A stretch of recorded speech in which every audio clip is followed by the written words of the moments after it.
രാക്ഷസ പ്രണയം. രചന പ്രണയിനി രാഖി. അവതരണം അഷിക.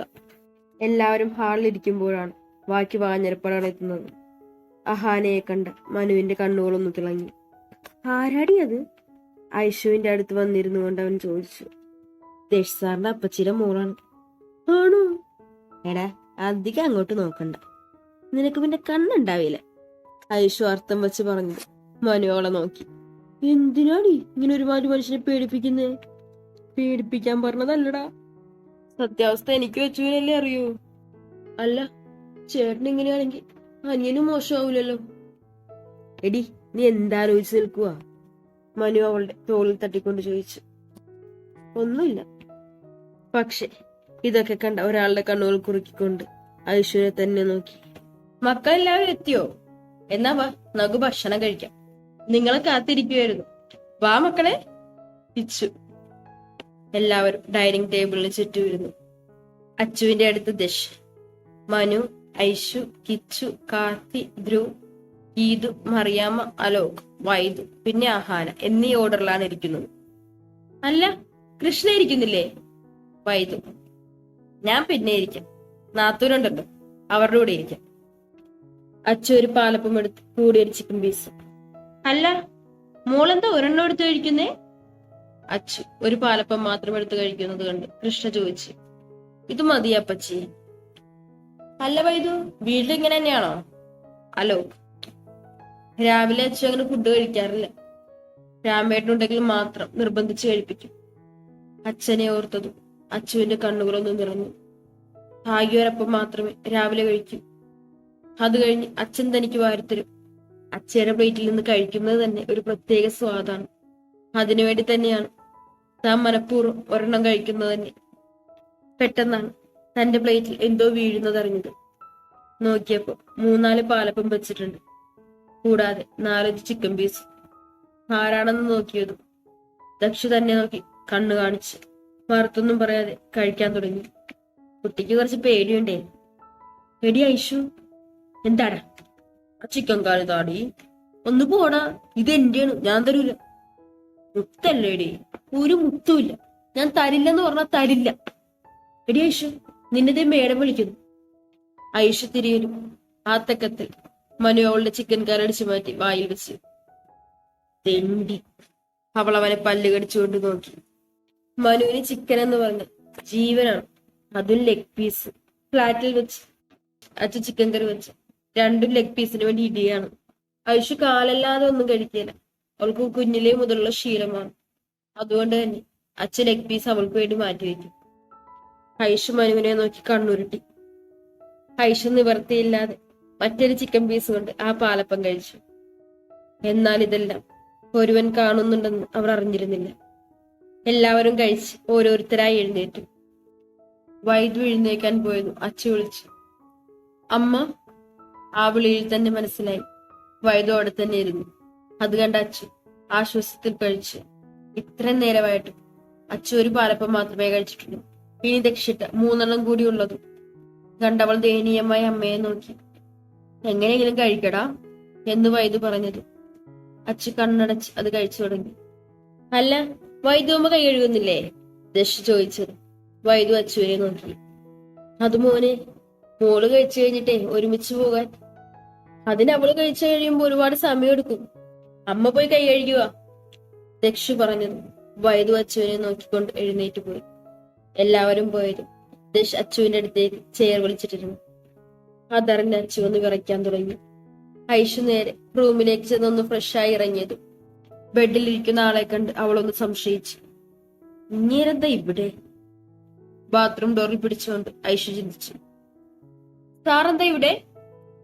അവൻ അവളെ ഒന്ന് നോക്കി. ഐശ്വര്യ.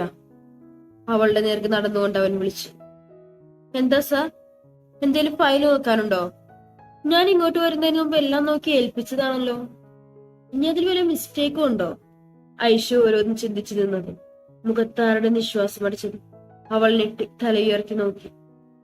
അടുത്ത ധ്രുവിനെ കണ്ടതും അതുവരെ ഇല്ലാതിരുന്ന വെപ്രാളവും പരവേശവും അവളിൽ വന്നു മൂടി. എന്താ സാർ? നിനക്ക് വിക്കുണ്ടോ? ഇല്ല. പിന്നെ? അത് സാറൊന്ന് കുറച്ച് മാറി നിന്ന് സംസാരിച്ചാ മതി. എന്തിന്? അവളുടെ അടുത്തേക്ക് ഒന്നുകൂടെ ചേർന്ന് നിന്നുകൊണ്ട് അവൻ ചോദിച്ചു. അതൊന്നുമില്ല. തന്റെ മുഖത്തെ വിയർപ്പ് കൈകൊണ്ട് തുടച്ചുകൊണ്ട് അവൾ പറഞ്ഞു. എടി ഐഷു, നീ ഒന്ന് വേഗം വന്നേ. പെട്ടെന്ന് മനു വന്ന് ഐഷുവിന്റെ കയ്യിൽ പിടിച്ച് വലിച്ചുകൊണ്ടുപോയി. അത് കണ്ടപ്പോ അവൻ തന്റെ ദേഷ്യം മൊത്തം കടപ്പല്ല് ധരിച്ചു കളഞ്ഞു. എടാ മനു, നീ ഇത് എങ്ങോട്ടാ കൊണ്ടുപോകുന്നേ? ഒന്നും മിണ്ടാതെ എന്റെ കൂടെ വാടി. ഞാൻ നിനക്ക് കൊല്ലാനൊന്നും അല്ലല്ലോ കൊണ്ടുപോകുന്നേ. ഓ, അതെനിക്കറിയാം. മനു ഐഷുവിനെ കൊണ്ട് ഗാർഡൻ ഏരിയയിലേക്കാണ് കൊണ്ടുപോയത്. അവിടെ ചെന്നത് പുല്ലുകൾക്കിടയിൽ ഒരു കുഞ്ഞു കിളിക്കൂടും. അതിൽ 2 മുട്ടകളും ഉണ്ട്. ഒന്ന് വിരിയാൻ പൊട്ടി വന്നുകൊണ്ടിരിക്കുകയാണ്. എല്ലാ വാനരപ്പടകളും കൗതുകത്തോടെ അതിലേക്ക് തന്നെ നോക്കിയിരിക്കുകയാണ്. ആദ്യമായിട്ടാണ് ഇങ്ങനൊരു കാഴ്ച കാണുന്നത് തന്നെ. ഐഷു വന്നതും വേഗം വാ, ഇതിപ്പോ വിരിയും, അച്ചു അങ്ങോട്ട് വരുന്ന കണ്ട് പറഞ്ഞു. അഹാനയാണ് ഈ കാഴ്ച എല്ലാവർക്കും കാണിച്ചു കൊടുത്തത്. ബ്രേക്ക്ഫാസ്റ്റ് കഴിഞ്ഞ് എല്ലാവർക്കും ബോറടിക്കുന്നു എന്ന് പറഞ്ഞ് അവിടെ മൊത്തം ചുറ്റി കാണുമ്പോഴാണ് ഒരു കിളിക്കൂടും കൂടെ 2 മുട്ടകളും കാണുന്നത്. അങ്ങനെ ഐഷുവിനെയും അച്ചുവിനെയും കൂട്ടിക്കൊണ്ടുവരികയായിരുന്നു. അപ്പോഴേക്ക് 2 മുട്ടകളും വിരിഞ്ഞ് കുഞ്ഞുങ്ങൾ ശബ്ദമുണ്ടാക്കാൻ തുടങ്ങി. ഇത് കേട്ട അമ്മയ്ക്ക് വേഗം അവർക്കുള്ള ഭക്ഷണവുമായി ആ 2 കുഞ്ഞുക്കിളുകളുടെയും വായിൽ വെച്ചു കൊടുത്തു. അവർക്കൊരു പ്രൈവസി കിട്ടണമെന്ന് വിചാരിച്ച് അഹു എല്ലാവരെയും കൂട്ടി മുൻവശത്തേക്ക് പോയി. അച്ചു, എടാ, നിന്റെ കഴുത്തിൽ ഈ ചുവന്ന് കിടക്കുന്നേ, അത് ആരോ കടിച്ചതുപോലെ ഉണ്ടല്ലോ. അച്ചു കുറച്ചു മുമ്പുള്ള ഓർമ്മകളിലേക്ക് പോയി. വൈദ്യു എഴുന്നേറ്റ് പോയത് ദശ് അച്ചുവിന്റെ അടുത്തേക്ക് നീങ്ങിയിരുന്നു. അച്ചു അത് കണ്ട് ഉമിനീരിറക്കിയെങ്കിലും അങ്ങോട്ട് നോക്കാനേ പോയില്ല. വെറുതെ എന്തിനാ പണിയിരുന്ന് മേടിക്കണേ? Don't you like palappam? Achu അവനെ നോക്കി അല്ലെന്ന് തലയാട്ടി. Now eat all this. I don't like waste food. Just tell amma what you like and she will make it. Okay? Okay sir. What are you calling now? അത് പെട്ടെന്ന് സോറി ദശേട്ടാ. I like it. ഇനി അങ്ങനെ വിളിച്ചാ മതി. ഇപ്പൊ സാറെന്ന് വിളിച്ചത് punishment വേണ്ടേ? വേണ്ട, ഞാൻ അറിയാതെ. അവൾ തല താഴ്ത്തിക്കൊണ്ട് പറഞ്ഞു. വേണം. ഇപ്പോൾ അറിയാതെയല്ലേ വിളിച്ചേ? നാളെ അറിഞ്ഞോണ്ട് വിളിച്ചാലോ? അതുകൊണ്ട് ഒരു കുഞ്ഞു ശിക്ഷ. വേണ്ട പ്ലീസ്. അവനതൊന്നും കേൾക്കാതെ അവളുടെ കഴുത്തിൽ വീണ് കിടക്കുന്ന മുടികളെ ഒരു സൈഡിലേക്ക് ഒതുക്കി വെച്ച് കഴുത്തിലേക്ക് മുഖം പൂഴ്ത്തിക്കൊണ്ട് നാവ് കൊണ്ടുഴഞ്ഞ് അച്ചുവിന്റെ ശരീരം ആലില പോലെ വിറക്കാൻ തുടങ്ങി. അവളുടെ കണ്ണുകൾ 4 പാടും ഓടുന്നു. ആരെങ്കിലും ഒന്ന് വന്നിരുന്നെങ്കിലും നാശിച്ചു. നാവിന്റെ ചലനം നീങ്ങുന്നതിനനുസരിച്ച് അവളുടെ കണ്ണുകൾ ഇറുക്കിയടച്ചു. പെട്ടെന്നാണ് കഴുത്തിൽ ആഞ്ഞു കടിച്ചത്. ഒച്ച വയ്ക്കാൻ പോയ അച്ചുവിന്റെ അവരിടത് കൈയാൽ പൊത്തിപ്പിടിക്കുകയും ചെയ്തു. അച്ചുവിന്റെ കണ്ണുകൾ നിറഞ്ഞൊഴുകി. വേദന കൊണ്ട് കൈകൾ കൊണ്ട് അവനെ തട്ടിമാറ്റാൻ നോക്കുന്നുണ്ടെങ്കിലും അവന്റെ രോമത്തിൽ പോലും അത് ഏൽക്കുന്നില്ല. വേദന സഹിക്കവയ്യാതെ അവൾ ഏങ്ങിക്കൊണ്ടിരുന്നു. വാ മൂടിയ കൈകൾ മാറ്റിയത് സ്വന്തം കൈകൊണ്ട് വാ പൊത്തിപ്പിടിച്ച് കരിച്ചുല നടക്കി. Good girl. ഇത് മുഴുവനും കഴിച്ചിട്ട് എഴുന്നേറ്റോളൂ. In 10 minutes. അവൾ ഏങ്ങിക്കൊണ്ട് തലയാട്ടി. അവനൊന്ന് മൂടിക്കൊണ്ട് അവിടെ നിന്ന് നേരെ മുകളിലേക്ക് പോയി. ഇനിയും ഇങ്ങനെ ഇരുന്നാൽ ശരിയാവില്ലെന്ന് കണ്ടച്ചു തന്റെ നിറഞ്ഞ കണ്ണുകളെ തുടച്ച് കഴിക്കാൻ തുടങ്ങി. ദക്ഷി മുകളിലേക്ക് പോയി താഴേക്ക് വന്നതും അച്ചു എല്ലാം കഴിച്ചു കഴിഞ്ഞിരുന്നു. അവനൊന്ന് അവളെ നോക്കിക്കൊണ്ട് മുന്നോട്ട് കടന്നു കാറെടുത്ത് പുറത്തേക്ക് പോയി. കഴിച്ചു കഴിഞ്ഞ് എഴുന്നേറ്റ് പാത്രം കൊണ്ട് അടുക്കളയിൽ വെക്കാൻ പോയതും സർവന്റ് വന്ന് മേടിച്ചു കൊണ്ടുപോയി. അമ്മായിയെ പിന്നെ കണ്ടില്ല. ദാദിക്കും ദാദായ്ക്കും ഭക്ഷണം കൊടുത്താൻ പോയി കാണും. അവൾ നേരെ കയ്യും കഴുകി മുഖമൊന്ന് കഴുകിയതും അവൾക്ക് നേരിയ ആശ്വാസം തോന്നി. കരഞ്ഞത് കണ്ട് കണ്ണുകൾ ചുമന്നിട്ടുണ്ട്. അവളൊന്ന് കണ്ണാടിയിൽ നോക്കിയതും കഴുത്തിൽ പല്ലിന്റെ അടയാളം അങ്ങനെ തന്നെ ചുവന്ന് തിറർന്ന് കിടപ്പുണ്ട്. അവളൊന്ന് ഏങ്ങിക്കൊണ്ട് വീണ്ടും മുഖത്ത് വെള്ളമൊഴിച്ചു കഴിയും. നേരെ ദാദയുടെയും ദാദയുടെയും മുറിയിലേക്ക് പോയി. അവിടെ ചെല്ലുമ്പോൾ 3 പേരും ഒരുമിച്ച് കഴിക്കുകയാണ്. അല്ല, 3 പേരോട് ഒളിച്ചിരുന്നാണ് ഭക്ഷണം കഴിക്കുന്നേ? ഇല്ല മോളെ, അമ്മയ്ക്ക് സുഖമില്ലാത്തത് കൊണ്ട് ഞാനും അച്ഛനും ഈ മുറിയിലിരുന്ന് അമ്മയോടൊപ്പം ഭക്ഷണം കഴിക്കുന്നു. അച്ഛ അമ്മയില്ലാതെ കഴിക്കില്ല, അതുപോലെ അമ്മയും. മോളുടെ കണ്ണെന്താ ചുവന്നു കിടക്കുന്നേ? അച്ചുവിന്റെ കണ്ണിൽ നോക്കി കൃഷ്ണ ചോദിച്ചു.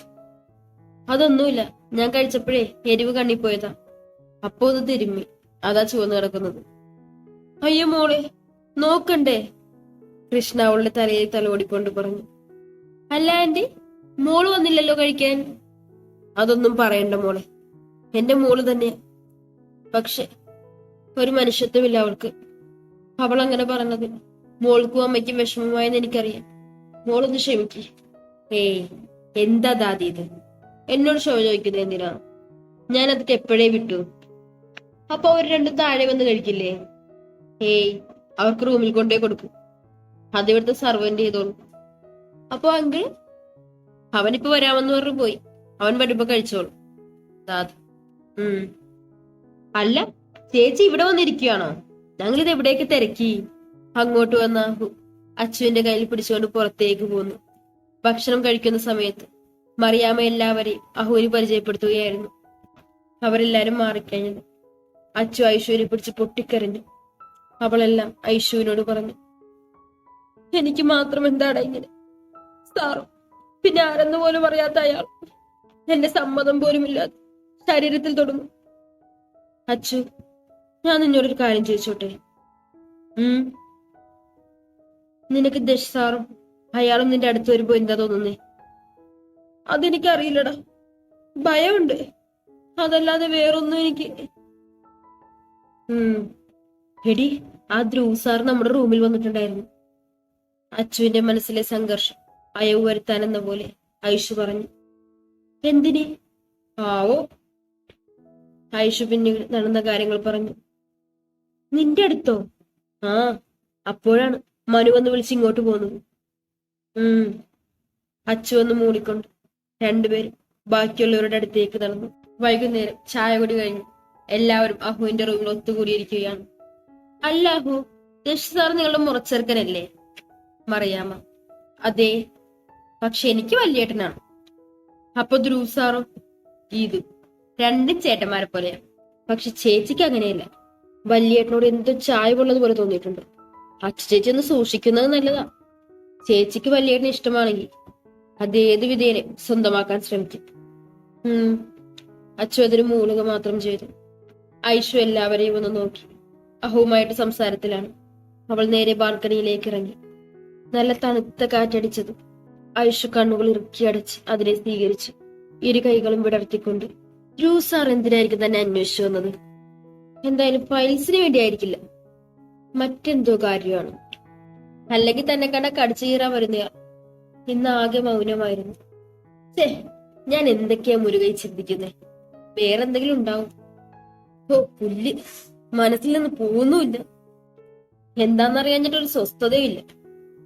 തോളിൽ ഒരു കരസ്പർശം അറിഞ്ഞു. ഐഷു ചിന്തകളിൽ നിന്നും ഉണർന്നു. എന്താടാ?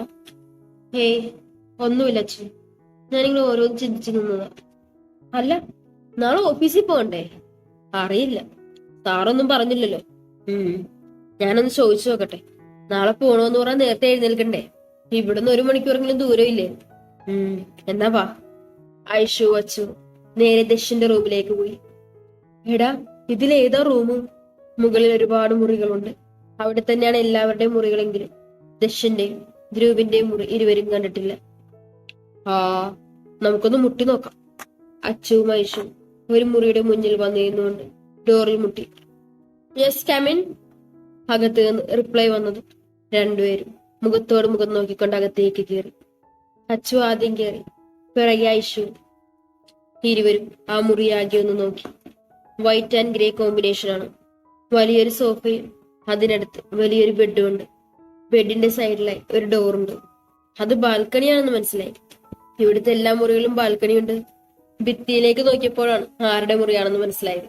ഭിത്തിയിൽ മുഴുവൻ ധ്രുവിന്റെ ചിത്രങ്ങളാണ്. കുഞ്ഞിലെ മുതൽ ഇപ്പോ വരെ ഉള്ളതുണ്ട്. ചിലതിൽ ബോഡി ഫുൾ കാണിച്ചിട്ടുള്ളത് ഒരു 3/4 മാത്രം ഇട്ട് 6 പാക്ക് കാണിച്ചിട്ടുള്ള ഫോട്ടോയുണ്ട്. അയ്യേ, ഇയാൾക്ക് നാണോ ഇല്ല ഇങ്ങനെ നിൽക്കാൻ? ഐഷു മനസ്സിൽ പറഞ്ഞുകൊണ്ട് തിരിഞ്ഞു നിന്നു. അച്ചു അത് കണ്ടത് കുറച്ചു മാറി തിരിഞ്ഞു നിൽക്കുന്ന ഐഷുവിന്റെ അടുത്തേക്ക് ചെന്നു. നിങ്ങളാണോ? പിന്നെ ദീദിയെ ഭായി അന്വേഷിക്കുന്നുണ്ട്. രണ്ടുപേരും മനസ്സിലാവാതെ അവനെ നോക്കി. അത് ചേട്ടന്റെ ഭാര്യയാകാൻ പോവല്ലേ ഇവിടുത്തെ രീതി പ്രകാരം. ഭാബി അല്ലെങ്കിൽ ദീദി അങ്ങനെ വിളിക്കാവൂ. രണ്ടുപേരും മനസ്സിലായതുപോലെ തലയാട്ടി. അച്ചൂരി റൂമിനെ അന്വേഷിക്കണമല്ലോ എന്ന് വിചാരിച്ച് ഐശ്വര്യ നോക്കി. ബാബു ചെല്ല്, നേരെ പോയി വലത്തേക്ക് തിരിഞ്ഞ കാണുന്ന റൂമാണ് ചേട്ടന്റെത്. അച്ചു തലയാട്ടിക്കൊണ്ട് ഡോർ തുറന്ന് പുറത്തേക്ക് ഇറങ്ങി. താനിരിക്കെ, ഞാനൊന്ന് ഡ്രസ് ചേഞ്ച് ചെയ്തിട്ട് വരാം, അവൻ ഐശുവിനോട് പറഞ്ഞു. ഡ്രസ്സിംഗ് റൂമിലേക്ക് പോയി. ധ്രുവിന്റെ റൂമിൽ നിന്നും അച്ചു നേരെ ദിഷിന്റെ റൂമിലേക്ക് പോയി. ഇപ്പൊ അവൾക്ക് ഏകദേശം റൂമൊക്കെ അറിയാം. മുകളിലെ നിലയിൽ 2 വശങ്ങളിലാണ് മുറികളുള്ളത്. എല്ലാ മുറികളിലും ബാൽക്കണിയുണ്ട്. ഇടതുവശത്ത് ആദ്യം കാണുന്ന 2 മുറികൾ സാധാരണ തുറക്കാറില്ല, ക്ലീൻ ചെയ്യാൻ മാത്രമേ തുറക്കൂ. അന്ന് തന്നെ ദശ് കൈപിടിച്ച് വലിച്ചു കയറ്റിയ മുറിയാണ് രണ്ടാമത്തേത്. അവൾക്ക് അതൊറ്റ നോട്ടത്തിൽ തന്നെ മനസ്സിലായി. പിന്നെയുള്ള 2 മുറികളിൽ ഒന്ന് ആരുഷി, അവരുടെ അമ്മായിയുടേതും. അടുത്ത മുറി മകൾ ആരോഹിക്കും. അടുത്ത മുറി അഹൂരുമുള്ളതാണ്. അച്ചു നേരെ ദക്ഷിന്റെ റൂമിന്റെ മുന്നിലെത്തിയതും കൈകാലുകൾ വിറയ്ക്കാൻ തുടങ്ങി. എന്റെ ദേവി, നീ തന്നെ കാത്തോണേ. ഡോറിലൊന്ന് മുട്ടി. Yes Aahi, come. അകത്തു നിന്ന് ദശ് വിളിച്ചതും അച്ചു ഒന്ന് അത്ഭുതപ്പെട്ടു. ആളെ കാണാതെ എങ്ങനെ സാറിന് മനസ്സിലായി? ഇനി ഇവിടെ ക്യാമറ വല്ലതും കാണുമോ? അവൾ ഓരോന്ന് ചിന്തിച്ചുകൊണ്ട് ഡോർ തുറന്നകത്തേക്ക് കയറി. അവള് കയറിക്കഴിഞ്ഞ് 1 സെക്കൻഡിനുള്ളിൽ അകത്തു നിന്നും അത് ലോക്കായി.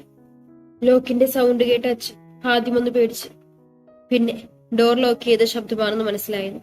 അവൾക്ക് ആശ്വാസം വന്നു. ഓ, ഇതായിരുന്നു. പക്ഷെ പേടിച്ചു പോയി. അച്ചു അവിടെ ആകെയൊന്ന് നോക്കി. ഫുൾ ബ്ലാക്ക് ആൻഡ് വൈറ്റ് തീമാണ്. ബാത്റൂമിൽ നിന്ന് വെള്ളം വീഴുന്ന ശബ്ദം കേട്ടത് ദശ് കുളിക്കുകയാണെന്ന് അവൾക്ക് മനസ്സിലായി. പക്ഷെ ആ സൈഡിലേക്ക് നോക്കിയതും അച്ചുവിന്റെ കണ്ണുകൾ മിഴിഞ്ഞു വന്നു. എന്റെ ദേവി, ബാത്റൂം മൊത്തം ഗ്ലാസ്സാണ്. ഒരു കർട്ടൻ ഇട്ടിട്ടുണ്ട്. അതിൽ പോലും ദക്ഷ് കുളിക്കുന്നതിന്റെ നിഴൽ നല്ല വ്യക്തമായി കാണുന്നുണ്ട്. അത് കണ്ടതും അച്ചു വേഗം തിരിഞ്ഞിരുന്നു. ഇങ്ങനെയാണോ കുളിക്കുന്നേ? വേറെ ആരെങ്കിലും വന്നാലോ? വേറെ ആരും ഇങ്ങോട്ട് കയറി വരത്തില്ല ഹി, അച്ചു മനസ്സിൽ പറഞ്ഞത്. ദശ് മറുപടി പറഞ്ഞു. ഞാൻ മനസ്സിൽ പറഞ്ഞ കാര്യങ്ങൾ സാറിന് മനസ്സിലായി?